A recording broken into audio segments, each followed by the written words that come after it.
Hey guys, what is up? Shadolance back for another review. Today I'm going to be doing the MZP-1 on one of my favorite maps, Vertigo.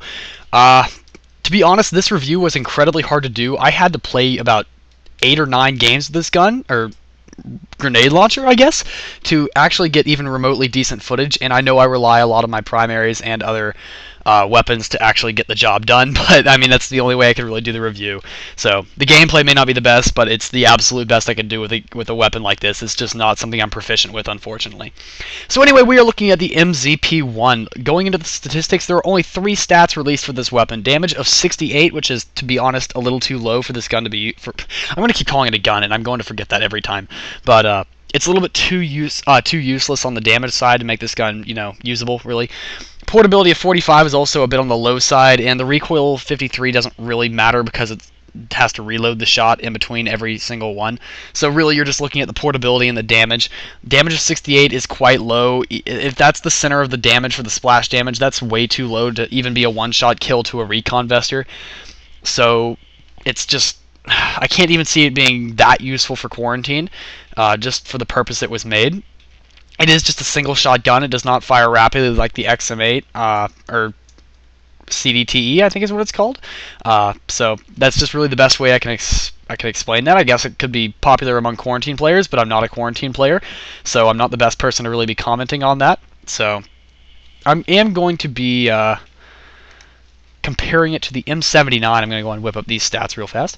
The M79 has a damage of 68, a portability of 45, and a recoil of 53, so it is exactly the same, except that the MZP-1 has an extra shot, being 1 of 3 compared to the M79, which is actually a GP weapon, by the way, an ammo capacity of 1 of 2 spare shots. And the MZP-1 obviously has the 1 of 3, so 4 total shots. But anyway, it's just... I see the M79 used a lot in quarantine, but because quarantine isn't really something that I do a lot, I can't really speak for that honestly. And I feel like if I was going to really try to use this, it would have to be in very specific kinds of maps like Vertigo. That's why I decided to do this map. I feel like with Vertigo, Junk Flea, and maps where there's plenty of cover, but it's a relatively close quarters map where you would have time to reload it, it might be useful. But on larger maps, I can't see this being too useful. If I was going to be doing Capture the Flag on Kill Creek, I would still go out of my way to buy a spec with an M32, preferably an incendiary, just because that's more useful for the purpose. But yeah. If you use this with, I suppose, like an SMG or something that can do like small amounts of damage with a high rate of fire, I can imagine that being kind of useful. This wouldn't be that useful with a sniper rifle, maybe a semi-automatic if you really wanted to think about it that way. But since semi-automatics, as far as NX guns, are relatively underpowered except for a select few like the SG556 DMR, I can't really see this weapon being too useful. I'm sure it has very specific uses that I'm just not too proficient with, especially related to core, but I'm really not the best one to talk about this weapon with, so this review is going to be rather short as far as the weapon itself. There were a couple of things I wanted to mention. Let me just quickly look over and see if there's anything else I can possibly say about this thing, because it's just really not that useful, to be completely honest. I guess I could go ahead and compare it to the LAW, which is actually quite useful on the other hand. It has about the same damage, but the thing that it's a straight shot and has a perfect accuracy means that it's basically going to be landing every single shot, and on top of the fact that it still has the same 1 of 2, so 3 total shots as the M79, this gun falls in... I'm going to keep calling it a gun. It falls into the category of that whole kind of... It's there for a very specific purpose, but Shadolance doesn't know what that specific purpose is, because he never uses this, and he never plays core. That's the sort of category this gun falls into. Whatever, I'm calling it a gun, get over it. I guess I should... Okay, I figure I could probably go ahead and list off the explosive sort of variants. We have the CDTE, it's the XM25, I think is what it's called, XM25 CDTE. We have the LAW, the Autumn LAW, the M79, the MZP-1, and if you want to include it, you have the M32 variants. There's the stun variant, the explosive variant, and the fire variant. I personally love the fire variant. I am horrible with all of these kind of weapons except the Law. And actually, there's the RPG. I almost completely forgot about that one. The most popular of them all. And the RPG is incredibly fun to play with. I love that thing, even though it's completely a noob weapon. But, I mean, I'm a noob, so that's kind of okay. We always know Larry loves the, I'm Hilarious loves these kind of explosive weapons, so I guess it's okay. Fortunately, this is not a very expensive weapon. I mean, obviously, Nexon, everything's expensive, but, I mean, as far as weapons, it's only $20. And if you're a really hardcore Quarantine fan, I suppose this gun might have its uses, but this launcher might have its uses, but I just can't really look at that. I know I've said that a lot already, but I'm just really not well prepared for doing this kind of review. Not that I'm not well prepared. I mean, I know what to talk about. I know what I'm saying, and I'm not saying anything that's wrong. It's just I'm not the best person to do this kind of review. So, sorry if that sounds like an excuse, but it totally is.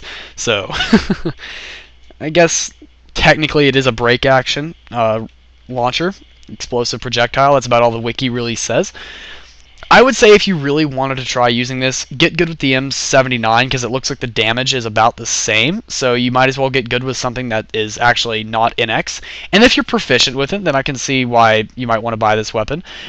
To be honest, the best way I can imagine using this as a primary weapon if you just wanted to run around is do the tactic that I'm doing. Bring a powerful pistol that can be a 1 or 2 shot kill after they've taken a substantial amount of damage like I've been doing.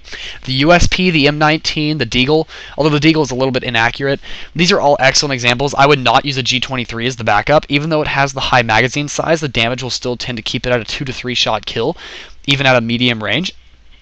In a shorter range as well, for that matter. You really shouldn't be using an MZP at close range, or you'll be hurting yourself more than you probably want to.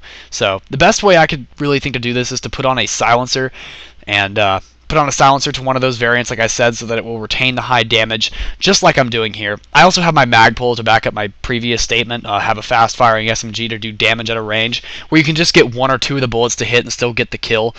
Maybe 3 bullets if you're talking about the mag pull because of the damage drop-off. But, I mean, just in general, really fun gun. It's fun to use, I will grant it that. It's a very fun weapon to use. It's just not one that I would ever really consider for competitive gameplay. Not that a lot of Clan Wars and other competitive gameplays allow this kind of stuff.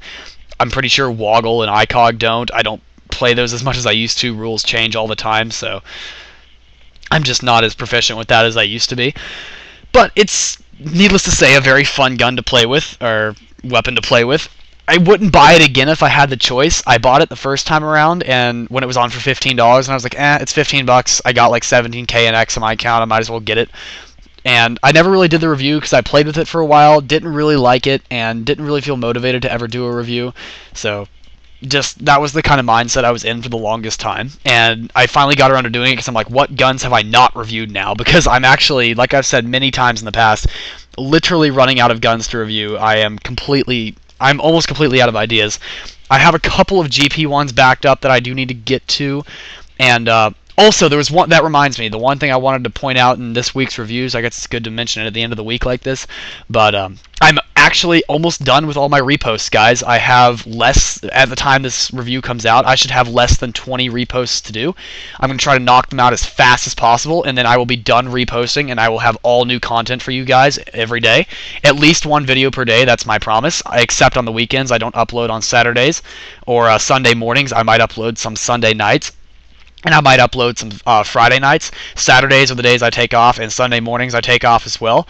I don't record on Fridays pretty much ever, so I play around on Fridays, and I record whenever I can on Sunday night, and that's how I do my footage. So reposts are almost done, and I will go back to my original schedule that I stated in late December during my live updates. So, also, as you guys may have noticed, there's a lot of videos I won't be moving to this channel just because they're outdated and I really don't feel the need to do them. Outdated reviews, I'll just delete them. I'm eventually going to remove every video off that old channel and just use it as a social channel for myself. I will still respond to PMs and stuff like I've said in the past. I'm just not planning on using it for anything useful. I'm just speeding up the footage a bit here maybe, but thank you guys for watching this review, and please rate, comment, subscribe, and yeah, I'll see you guys in the next video. Thank you guys for watching. Shadolance out.